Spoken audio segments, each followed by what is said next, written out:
14 avril 1912. Le Titanic a percuté un énorme iceberg et a coulé. Ouais, on en a déjà parlé. Mais si cette fois on utilisait la glace pour faire remonter le bateau à la surface, cela nécessite plusieurs milliers de mètres de grillage et beaucoup d'azote liquide. Notre but est de mettre le Titanic dans un énorme bloc de glace qui fera remonter le navire à la surface. Pour ce faire, tu dois envelopper l'épave dans le grillage et la recouvrir d'azote liquide. Le premier problème que tu rencontreras est l'impossibilité d'envelopper complètement le navire. Il faut soulever un peu le bateau pour mettre le grillage en dessous. Mais admettons que par miracle, tu y parviennes. Ensuite, il faut acheminer jusque-là des centaines de grandes cuves d'azote liquide. Tu es sous l'eau, tu ouvres les réservoirs et c'est tellement froid que l'eau glacée de l'océan Atlantique semble bouillir. L'azote grésille et se dissipe, mais ne crée certainement pas un bloc de glace autour de la maille. Nouvelle tentative. Soulever le Titanic à l'aide d'énormes aimants. Pour cela, tu auras besoin d'un grand navire et d'aimants extrêmement puissants. Tu attaches de gros câbles aux aimants et tu les fais descendre au fond de l'eau. De puissants projecteurs illuminent les profondeurs noires de l'océan. Des parties de l'épave sont visibles. Les aimants descendent plus bas et s'accrochent à la coque en fer du navire. Celui-ci ramène les câbles et les aimants vers le haut. Certains d'entre eux se détachent du Titanic car la surface en fer est recouverte de récifs et de coraux. Certaines parties de l'épave se détachent du navire et remontent. La puissance du navire n'est pas suffisante. L'un des câbles se déchire. Ce n'est pas seulement le poids des différentes parties du Titanic qui interfère avec l'opération, mais aussi la pression colossale de l'eau.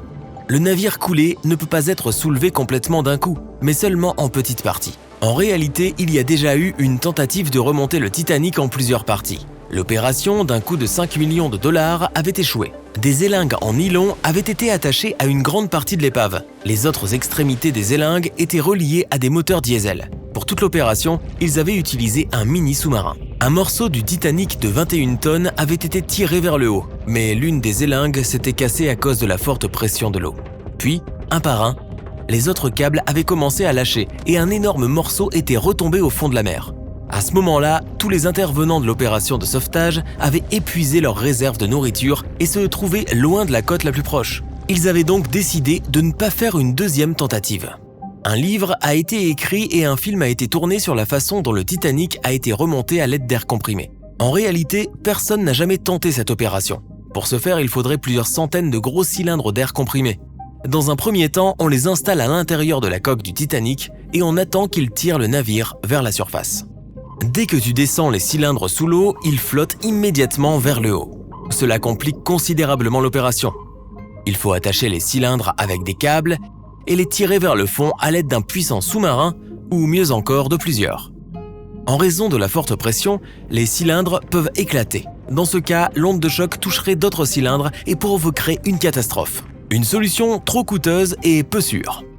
Le plan le plus cher et le plus complexe pour remonter le Titanic est probablement celui où les scientifiques extraient d'une manière ou d'une autre l'hydrogène et l'oxygène de l'eau de l'océan. Ensuite, ces éléments extraits doivent remplir des conteneurs spéciaux.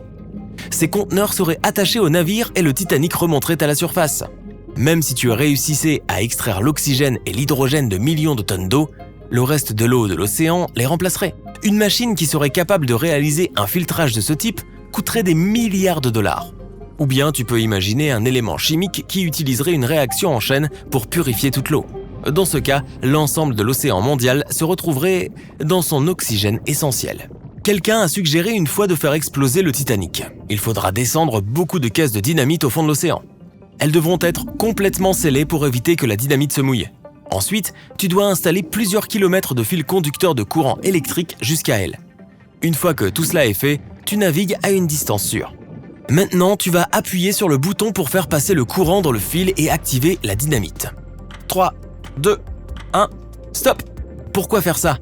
Même si ça marche, l'épave du Titanic sera éparpillée dans toutes les directions sur le fond de la mer. Il serait impossible de soulever le Titanic de l'océan.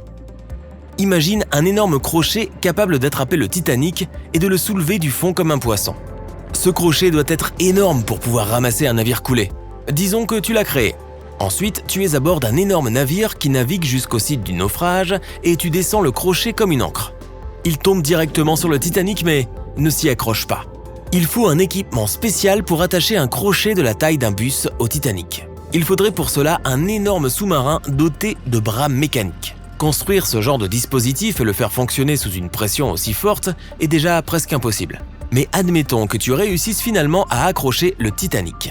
C'est alors que tu réalises que le navire n'a pas assez de puissance pour soulever le navire de plus de 50 tonnes et le crochet qui ajoute environ 10 tonnes de plus.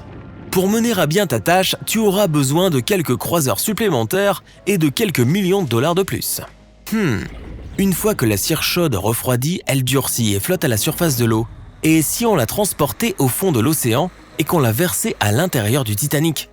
Cela pourrait fonctionner étant donné que la cire n'est pas un matériau coûteux. On fait donc fondre la cire, on la verse dans des réservoirs solides et on les tire vers le fond à l'aide d'un sous-marin.